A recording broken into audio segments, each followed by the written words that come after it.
एक ऐसा देश, एक ऐसी ताकत जो दुनिया की सारी अर्थव्यवस्थाओं को पार करके एक अपकमिंग इकोनॉमी बन चुकी है, दुनिया की दूसरी सबसे बड़ी अर्थव्यवस्था बन चुकी है। जी हां, मैं बात कर रहा हूं चीन की। क्या चीन के साथ सब कुछ सही है? क्या उसकी आर्थिक स्थिति खराब हो गई है? यह जानेंगे आज के इस वीडियो में। Ladies and gentleman, boys and girls, मैं हूं आपका दोस्त, host, educator, mentor Sanghi sir, और आप सभी का स्वागत करता हूं रीच यूपीएससी पर। नया प्लेटफॉर्म है, नई शुरुआत है, सिर्फ और सिर्फ आपके लिए। जरूर सब्सक्राइब करें, हमें बहुत मोटिवेशन मिलता है, प्रोत्साहन मिलता है, और हमारे वीडियो को लाइक और शेयर करना ना भूलें। जैसा कि मैंने आपको बताया, चाइनीज इकोनॉमिक क्राइसिस, क्या चाइना की स्थिति खराब है? मतलब एक तरफ तो हम चाइना को दुनिया का मैन्युफैक्चरर मानते हैं, इतनी मैसिव जो है आउटसोर्सिंग होती है चाइना को, कि चाइना जो है मैन्युफैक्चर करके दुनिया भर में चीजें एक्सपोर्ट करता है। तो अब ऐसी क्या स्थिति हो गई 2022 और 2023 में कि चाइनाज इकोनॉमी हैज टैंक्ड। बड़े बड़े प्लेटफॉर्म्स, न्यूज़पेपर्स और वेबसाइट्स, जो न्यूज एजेंसीज हैं, उनके किस तरीके के आर्टिकल्स आ रहे हैं चीन की अर्थव्यवस्था को लेकर, आप सुन के हैरान रह जाएंगे कि ऐसा हुआ क्या। जो सबसे बेसिक आंकड़ा है या पैरामीटर है जिसके थ्रू हमें यह पता चलता है कि कोई किसी देश की आर्थिक वृद्धि हो रही है, इकोनॉमिक ग्रोथ हो रही है, वो है जीडीपी। और चीन की जीडीपी ग्रोथ आधे से कम हो गई है, स्पेशली कोविड के बाद। बट क्या इसमें कोविड का रोल है, यह देखने वाली बात है। तो चाइनीज इकोनॉमी हैज सबड्यूड, यानी कि वो बहुत निचले स्तर पे आ गई है। कैसे आई, क्यों आई, इस बारे में जानते हैं। यह चीज रिफ्लेक्ट करती है, सबसे पहली चीज है उसमें एक स्पेसिफिक सेक्टर है जो कि जिसको हम रियल एस्टेट सेक्टर कहते हैं। Real estate sector of the Chinese economy, China के बड़े बड़े शहरों में, टीयर 1 टाउन में, टीयर 2 टाउन्स में रियल एस्टेट में बहुत ज्यादा डिफॉल्ट्स हो रहे हैं। जिन लोगों ने पहले रियल एस्टेट खरीदा हुआ था, अब वो, क्योंकि आप उधार लेकर रियल एस्टेट खरीदते हो, फ्लैट्स खरीदते हो, कमर्शियल बिल्डिंग्स खरीदते हो, कुछ भी खरीदते हो, you basically take loans and then you buy. हर जगह पूरी दुनिया में यही होता है, क्योंकि एक बार में डाउन पेमेंट देके पूरा कोई नहीं खरीद सकता। उस चीज पे बहुत हाई डिफॉल्ट्स होने लग गए, जिस वजह से रियल एस्टेट के दाम क्रैश कर गए। अब प्रॉब्लम यह है कि जिसने जब बनाए या जब खरीदे तो उस टाइम पे दाम हाई था, अब वो आधे से कम दाम में बिक रहा है। तो अब क्या आप उतने लॉसेस उठाने को तैयार हो? क्या बैंक वाले जिन्होंने फाइनेंस करा, मान लीजिए 100 युआन में, लेकिन अब जो है मार्केट में प्राइस चल रहा है 60 युआन का, 60 युआन का, तो क्या 60 में वो बेच देंगे? तो बैंक तो बैंकरप्ट हो जाएगा इस तरीके से। तो ये सारी की सारी प्रॉब्लम्स जो हैं चाइना के इकोनॉमिक स्ट्रक्चर पे सवाल उठाती है। और रियल एस्टेट सेक्टर एक पहला ऐसा सेक्टर है जिसकी वजह से किसी भी देश की 10 से 12% जनसंख्या अफेक्ट होती है, क्योंकि कितना सारा material, raw material, ancillary agencies जो कि सपोर्टिंग एजेंसीज हैं, लेबर, ये सब उसमें लगता है। तो रियल एस्टेट सेक्टर का डोमिनो इफेक्ट होता है कि रियल एस्टेट सेक्टर गिरता है, उसके चलते चलते उसके साथ साथ और भी सेक्टर्स जो हैं वो भी क्रैश करते हैं। So the downturn in Chinese property market has a domino effect across the Chinese markets and economy. ये चीज रिफ्लेक्ट करी है चाइना के स्टॉक मार्केट में, स्पेशली हांगकांग के स्टॉक मार्केट में, हैंग सेंग में, जो कि वहां की इंडेक्स है, वहां की इंडेक्स जो है वो क्रैश कर गई है आधे से ज्यादा। तो सबसे पहले आपको यह बताते हैं चीन का आर्थिक स्ट्रक्चर यानी इकोनॉमिक स्ट्रक्चर क्या था। आपको लेकर चलते हैं सन 70 के दशक में, 1970s में चीन में क्या हो रहा था। चीन ने अडॉप्ट करी माओ जेडोंग की स्ट्रैटेजी, और माओ जेडोंग की स्ट्रैटेजी के चलते उन्होंने काफी सारे ऐसी चीजें करी 1950-60s में, जिसकी वजह से चाइना जो है बहुत ज्यादा ग्रो नहीं कर पाया। इस वजह से 1970s में चाइना को यह समझ में आया कि हम जो है एक डिक्टेटरशिप के चलते या इस स्पेसिफिक मेंटालिटी के चलते, जो उनकी तानाशाही मेंटालिटी है, जो क्लोज्ड इकोनॉमी है, जो कम्युनिज्म मार्क्सिज्म के रूल पे चलती है, उसके तहत वो इकोनॉमिकली ग्रो नहीं कर पाएंगे। इकोनॉमिकली ग्रो करने के लिए उनको अपने दरवाजे खोलने पड़ेंगे। तो सबसे पहले उन्होंने अपने दरवाजे खोले अमेरिका के लिए। So they had a partnership with the US. तो पहली बार उन्होंने लिबरलाइजेशन को अडॉप्ट करा सन 1978, 1978 में। इसको अडॉप्ट किया गया था ओपन डोर पॉलिसी के चलते। So establishment of formal diplomatic relations with America, US, इसकी वजह से उनकी साइकिल चल पड़ी और ये वर्चुअस साइकिल थी जिसके तहत वो ग्रो करने लगे। अब आपने यूएस में डिप्लोमेटिक रिलेशंस एस्टैब्लिश करे हैं, यानी कि आपने वहां एम्बेसी खोली, अमेरिका ने एम्बेसी अपनी बीजिंग में, शंघाई में खोली। तो अब आपको वहां से इन्वेस्टमेंट अट्रैक्ट करना है, बिजनेस करना है, क्रॉस बॉर्डर ट्रेडिंग करनी है, इन्वेस्टमेंट्स करने हैं। उसके लिए आपको एक इकोसिस्टम बनाना पड़ेगा ताकि आपकी इन्वेस्टमेंट साइकिल अच्छी चले, आपको बिजनेस मिले, वहां से आपका ट्रेड बढ़े। तो इस वजह से crucial mechanism for resource allocation, China ने अपनी इकोनॉमी में रिसोर्सेस खर्च करना शुरू करे कि चीजें बनाओ अमेरिकन टेस्ट के हिसाब से ताकि एक्सपोर्ट हो, फैसिलिटेटेड इन्वेस्टमेंट, और इन्वेस्टमेंट करो, और ऐसा आप इकोसिस्टम बनाओ, ऐसी पॉलिसीज बनाओ कि दुनिया भर के लोग आपकी कंट्री में इन्वेस्ट करना चाहें, आपकी अपनी कंट्री के लोग भी इन्वेस्ट करना चाहें। एंड इंटरनेशनल ट्रेड, अंतरराष्ट्रीय ट्रेड को मद्देनजर रखते हुए इन्होंने अपनी ट्रेड साइकिल की पॉलिसीज इतनी बढ़िया बनाई। उसके बाद दे जॉइंट WTO इन 2001। जितने स्टूडेंट्स हैं उनको मैं ये बता दूं कि WTO ट्रेडिंग की संस्था है, जिस तरीके से वर्ल्ड बैंक, IMF बैंकिंग की संस्था है, रीडेवलपमेंट की संस्था है, WTO ट्रेड को रेगुलेट करती है। यह बॉडी सन 1994 में उरुग्वे राउंड के तहत बनाई गई थी और इस बॉडी को रैटिफाई करा, या इसके अग्रीमेंट को रैटिफाई करा चीन ने 2001 में, जब उनको लगा वो पूरी तरीके से तैयार है, when they were fully ready. तो इसके चलते चाइना ने कई सारे रिफॉर्म्स करे। जैसे मैंने आपको बताया, ओपन डोर पॉलिसी जो भारत ने 1991 में लिबरलाइजेशन और ग्लोबलाइजेशन के तहत करा, वो चाइना ने हमसे काफी पहले कर लिया था। सो ओपन डोर पॉलिसी जो है, इट अलाउड फॉरेन ट्रेड, जिसकी वजह से ट्रेड बढ़ा। वो ट्रेड जो है इतनी पहले से बढ़ना शुरू हुआ क्योंकि चाइना ने सीधा ट्रेड एग्रीमेंट साइन नहीं करा। चाइना ने सबसे पहले अपनी पॉलिसीज बनाई, इन्वेस्टमेंट करा और मैन्युफैक्चरिंग कैपेबिलिटी बनाई। भैया कुछ बनाओगे तब ना ट्रेड करोगे, आप कुछ मैन्युफैक्चर करना पड़ेगा ना बेचने खरीदने के लिए। तो जब उनकी मैन्युफैक्चरिंग इकोसिस्टम सेट हुई तो उन्होंने ट्रेड करना शुरू करा। जब उन्होंने ट्रेड करना शुरू करा तो होते होते होते होते वो दुनिया के मैन्युफैक्चरर बन गए, क्योंकि सबसे सस्ते दाम में मैन्युफैक्चर करने की तकनीक और इंफ्रास्ट्रक्चर सिर्फ चाइना के पास है। जिस वजह से आप चाइना का ट्रेड सरप्लस देखें, वो $400 बिलियन है। $400 बिलियन भारत का टोटल ट्रेड नहीं है, और चाइना का सिर्फ सरप्लस है, यानी वो $400 बिलियन प्रॉफिट कमाते हैं अपने ट्रेड पे, exports minus imports. That has only happened because of open door policy. Open door policy की कामयाबी डिपेंड करती है कि आपका मार्केट किस तरीके से चलता है। और जैसे मैंने बताया, जब आप लिबरलाइज करते हो तो डिमांड सप्लाई के बेसिस पे, यानी मार्केट फोर्सेस के बेसिस पे चीजें चलती हैं। तो फ्री मार्केट रिफॉर्म्स, और फ्री मार्केट रिफॉर्म्स के चलते बेसिकली आप प्राइवेट सेक्टर को एंट्री देते हो अपने देश में। So price flexibility and expanded service sector. इतिहास गवाह है, दुनिया का हर देश, स्पेशली जो 1940s 50s में आजाद हुआ है, वो आज की डेट में सर्विस सेक्टर की वजह से बहुत ऊपर है।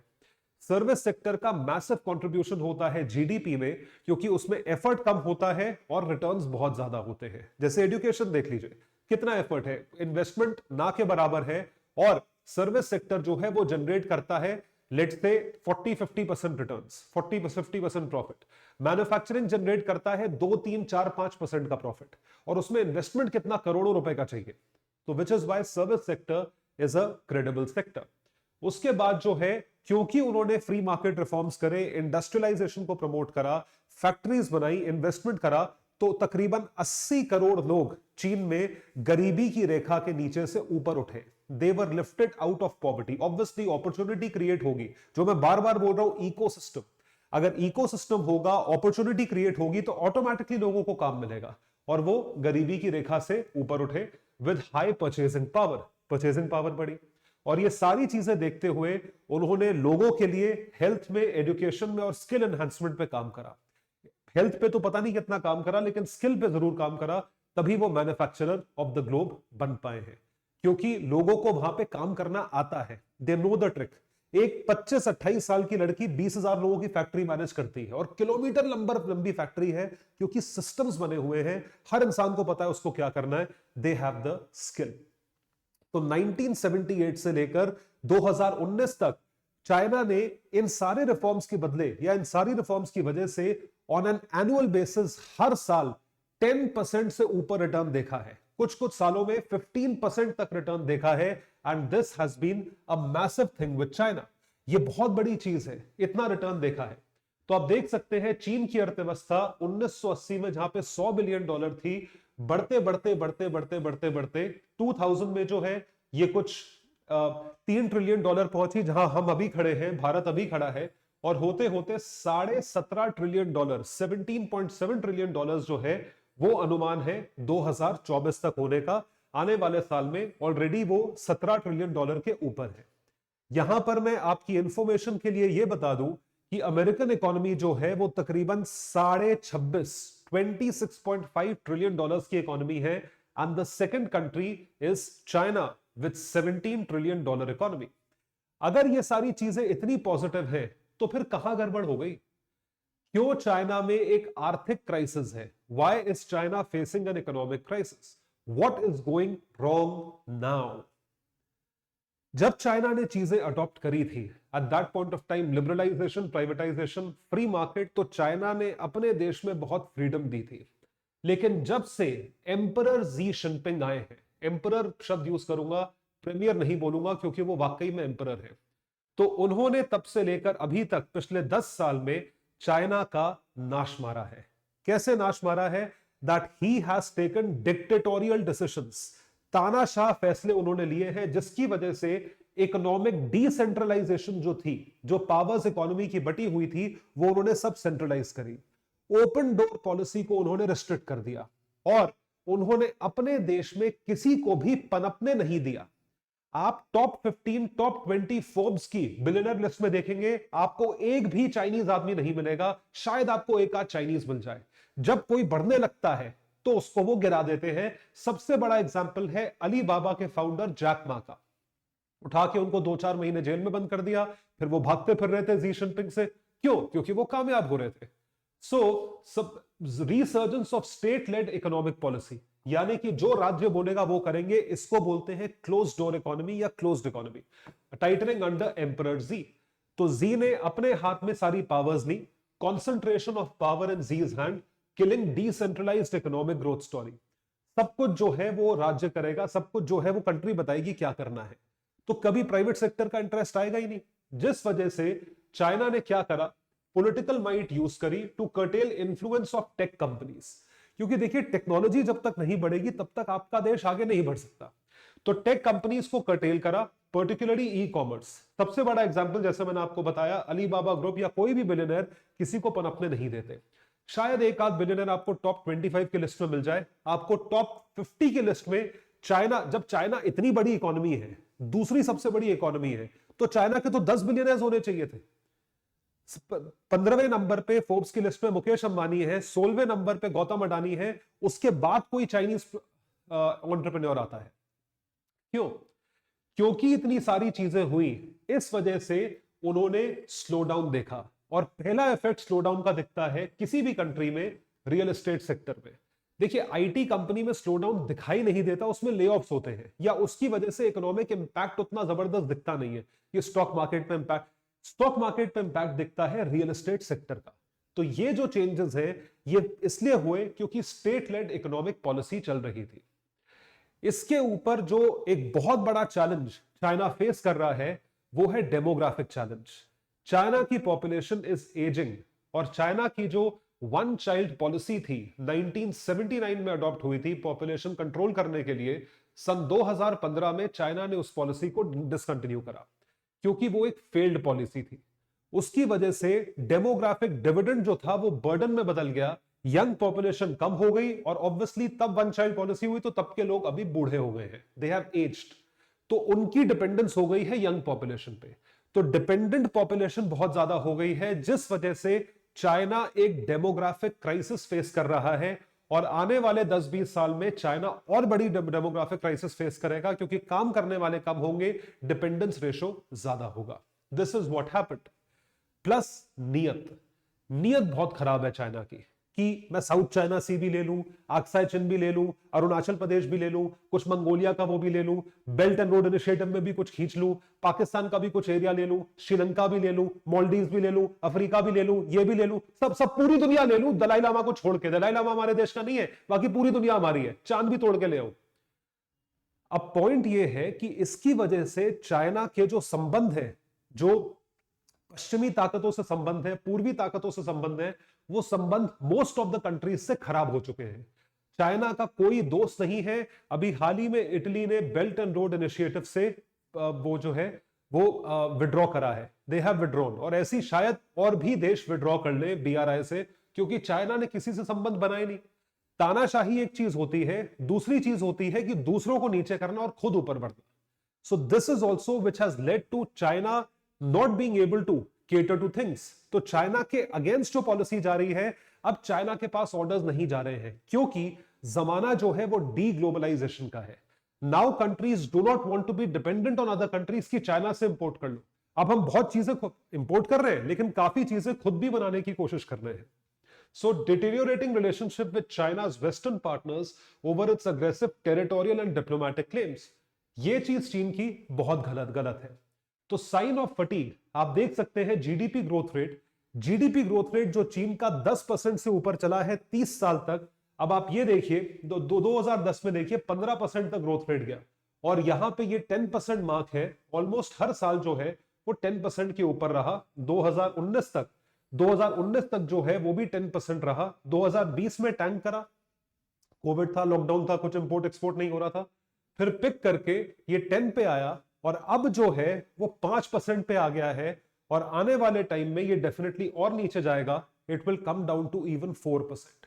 डबल डिजिट में ग्रो करने वाला चीन जो है अब 4% के आसपास पे ग्रो कर रहा है in the coming years. This is the sign of major fatigue. ये बिल फाड़ रहे हैं कोविड के नाम पे, मतलब they are blaming Covid for the situation. हालांकि कोविड वो नहीं है, Xi Jinping is the reason and his flawed policies. They are masking it by Covid, they are disguising their own weakness with COVID. So COVID-19 did not start the trouble. इसकी वजह से नहीं हुआ है। अगर कोविड नहीं भी होता तो भी चीन का इतना ही बुरा हाल होता। Instead it masked the developing crisis in its economy. So rising mask इसलिए कर दिया क्योंकि कोविड आ गया तो चीजें डीले हो गई। ये 2 साल पहले हो गया होता, मतलब चाइना इतना नीचे 2 साल पहले आ गया होता। Rising regulations leading to failing businesses and declining job opportunities. नौकरियां नहीं है, बिजनेस फेल हो रहे हैं। फॉक्सकॉन की फैक्ट्री का एग्जिट और मल्टीपल फैक्ट्रीज का एग्जिट वियतनाम, कंबोडिया, इंडिया की तरफ। It has created significant fall in real estate prices, जो कि विजिबल है। उनका दूसरा सबसे बड़ा रियल एस्टेट कंपनी जिसका नाम है Evergrande group and country garden, ये तीसरी कंपनी है। इन्होंने यूएस के स्टॉक मार्केट में बैंक्रप्सी फाइल कर दी है, और यहां भी बहुत जल्दी बैंक्रप्सी फाइल कर देंगे। इनका शेयर प्राइस हैज टैंक्ड, कोई नहीं खरीद रहा है। This is what has happened. नए घर तो कोई खरीद ही नहीं रहा है, पुराने घर जिस प्राइस पे खरीदे हुए थे वो उसके आधे दाम पे बिक रहे हैं, तो बेचने के लिए कोई नहीं है, क्योंकि आपने लोन पे लिया हुआ था। अब आपको वो लोन चुकाना है तो आपको बेचना है, लेकिन बेच के पैसे नहीं मिल रहे तो पूरा लोन कैसे चुकेगा। So the acceleration of this crisis can start financial crisis in the country, और ये होगा। अमेरिका में जो हाउसिंग डेट क्राइसिस हुई थी वो भी इसी वजह से हुई थी जो चाइना अभी देख रहा है। Fearing the roll out of full fledged crisis in 2024, ये फुल फ्लेजेड क्राइसिस आनी है, it's a matter of time. Major investors are leaving the Chinese market. इस टाइम पे जहां पे चाइना को इन्वेस्टमेंट की बहुत जरूरत है, वहां पे सारे के सारे चाइना छोड़ के जा रहे हैं, जिस वजह से जो global credible credit rating agencies है, Moody's, Standard and Poor's, Fitch, इन सब ने चाइना की सॉवरन रेटिंग यानी गवर्नमेंट की रेटिंग और कंट्री की रेटिंग दोनों डाउनग्रेड कर दी है। Sovereign and corporate ratings have been downgraded, massively downgraded. This is what has happened. ये क्रेडिबल न्यूज के सोर्सेज हैं, जैसे कि CNN हो गया, मार्केट इनसाइडर, CNBC, सबके जो न्यूज आर्टिकल्स हैं एक ही तरफ इशारा करते हैं कि what is China doing. So Moody's surprise downgrade of चाइना's credit outlook this week has reinforced concerns about the country's real estate crisis. Moody's cuts China's credit outlook to negative on rising debt crisis, and China's bank system is collapsing. जो huge real estate sector है वो जो है collapse कर रहा है। अब China को या जी जिनपिंग को एक पैकेज अनाउंस करने की जरूरत है कि बॉस बढ़ाओ, इन्वेस्टमेंट बढ़ाओ, खर्च करो, डिमांड बढ़ेगी तभी तो इकोनॉमी चलेगी। अब पैसे खर्च करने के लिए पैसा चाहिए, और पैसा है नहीं तो अब लोन लेना पड़ेगा। चीन के ऊपर ऑलरेडी कितना लोन है ये देखिए, ये एक और कमाल की चीज है। Current debt stands at 83% of GDP, जो चीन की, ये सारे बड़े कंट्रीज के साथ है। यूएस की जीडीपी 26.5 ट्रिलियन डॉलर्स है और यूएस के ऊपर डेट 31 ट्रिलियन डॉलर्स का है। 120% डेट चल रहा है यूएस इकोनॉमी के ऊपर। तो आप उधार लेने के खर्च कर रहे हो ना। अगर 31 ट्रिलियन डॉलर इंडिया के पास आ जाए तो इंडिया कहां का कहां पहुंच गए, तो हमारा भी डेट उससे ज्यादा हो जाएगा। अब पॉइंट है 83% ऑफ जीडीपी, 83% ऑफ जीडीपी अगर आपके ऊपर उधार है तो भाई और कितना उधार लोगे, और उधार लोगे तो फ्यूचर जनरेशंस के ऊपर आप ब्याज का बर्डन डाल के जाओगे। तो 2020 में अगर आप देखेंगे ये तकरीबन 50-60 ट्रिलियन डॉलर था जो बढ़ते बढ़ते यहां तक पहुंच गया, और अगर अभी ये नहीं रोका गया तो 2025 तक 104 ट्रिलियन डॉलर पहुंच जाएगा। तो आपको अपनी कंट्री को क्राइसिस से निकालना है, उसको निकालने के लिए आपको पैसा खर्च करना पड़ेगा, लेकिन उधार देख के। 104%, 104% अगर डेट हो गया तो डेट चुकाओगे कैसे? फिर एक डेट को चुकाने के लिए दूसरा डेट लोगे, that will be even bigger problem. तो डेट क्राइसिस भी चल रही है और इसके साथ साथ हाउसिंग डेट क्राइसिस भी चल रही है। इन्वेस्टर्स भी पुल आउट कर रहे हैं, जिस वजह से स्टॉक मार्केट हैज टैंक्ड। आप सोच के देखिए, हम तो देखते हैं कि सेंसेक्स 500 पॉइंट कर गया, 600 पॉइंट कर गया, हमारा दिल ऊपर नीचे धधकने लगता है। जो स्टॉक मार्केट में ट्रेड करते हैं उनसे पूछिए। इनकी जो हैंग सेंग इंडेक्स है हांगकांग की, आप ये देखिए कहां से कहां तक गिरी है। इट हैज फॉलन फ्रॉम 33,000, 33,000 थी 2019-2018 में, आज की डेट में ये 16,200 चल रही है। This has decline to, this has fallen to, crash to 16,228। ये बात हो रही है अभी की 2023 की। सो आप ये देखिए आधे से कम। कल को आज सेंसेक्स 69,000 क्रॉस करा है, कल वो 30,000 पे आके खड़ा हो जाए, इसका मतलब 50% investor wealth has been wiped out. ये हुआ है हांगकांग में। इसका मतलब क्या है? इसका मतलब इन्वेस्टर्स वहां से पैसा खींच रहे हैं। इसका मतलब इन्वेस्टर शेयर बेच रहे हैं। जब शेयर बेचो, सप्लाई ज्यादा होती है, डिमांड कम होती है, तो अपने आप प्राइस नीचे आ जाता है। किसी भी चीज में ये होता है, वही चीज यहां हो रही है। तो आप देख के चलिए, इतनी क्राइसिस के साथ जी जिनपिंग क्या करेंगे? और उधार लेंगे? देखने वाली बात है, क्योंकि जी जिनपिंग ने अभी तो कोविड को ब्लेम कर दिया, लेकिन अगर अब रिकवरी नहीं हुई तो जी जिनपिंग पिटेंगे बहुत बुरी तरीके से और वेट करेंगे दूसरे लीडर की कि वो आके इस क्राइसिस को संभाले। तो declining growth and rising debt, China can not afford to be too generous which can create even bigger crisis. Too generous का मतलब है और लोन लेकर पैसा खर्च करो। And given China's BRI commitment, जिसमें वो ऑलरेडी बहुत पैसा खर्च कर रहे हैं, and decoupling by west, it can ill afford to use all fire power from its arsenal. क्योंकि वेस्ट से कोई मदद नहीं मिलेगी। कल को चाइना अपने $1 ट्रिलियन बॉन्ड्स रिलीज करे, कौन खरीदेगा? तुमने अपने संबंध खराब कर लिए, स्पेशली रशिया यूक्रेन वॉर के बाद नाटो देशों से पंगा ले लिया। The crisis will either collapse China और एम्परर जी, दोनों में से एक चीज गिरेगी। या तो चीन गिरेगा या जी जिनपिंग गिरेगा। देखने वाली बात है कि कौन जल्दी गिरता है। इसके बारे में आप क्या सोचते हैं? कमेंट सेक्शन में लिखकर जरूर बताइएगा। That would be all.